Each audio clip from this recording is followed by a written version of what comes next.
మాఘ మాసం ముగిసే చివరి రోజునే మాఘ పూర్ణిమ అంటారు.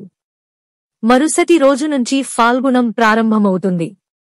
ఈ రోజున కొన్ని నియమాలు పాటిస్తే మీ ఇంట్లో లక్ష్మీదేవి ఉంటుంది.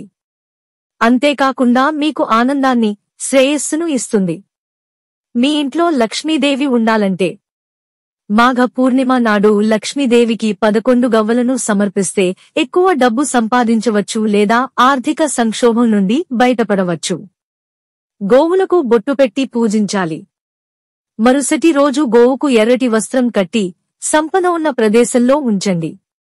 కొన్ని రోజుల్లో మీ ఆర్థిక పరిస్థితి మెరుగుపడుతుంది. మాఘ పూర్ణిమ రోజున లక్ష్మీదేవిని పూజించి ఆమెకు ఖీర్ సమర్పించండి.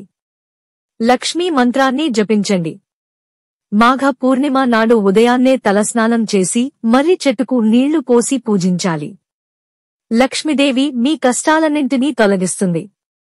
లక్ష్మీదేవి మీ ఇంటికి రావాలన్నా లేదా శాశ్వతంగా ఉండాలన్నా మాఘ పౌర్ణమి రోజు ఉదయం స్నానం చేసి తులసి చెట్టును పూజించాలి. సాయంత్రం దీపారాధన చేయాలి.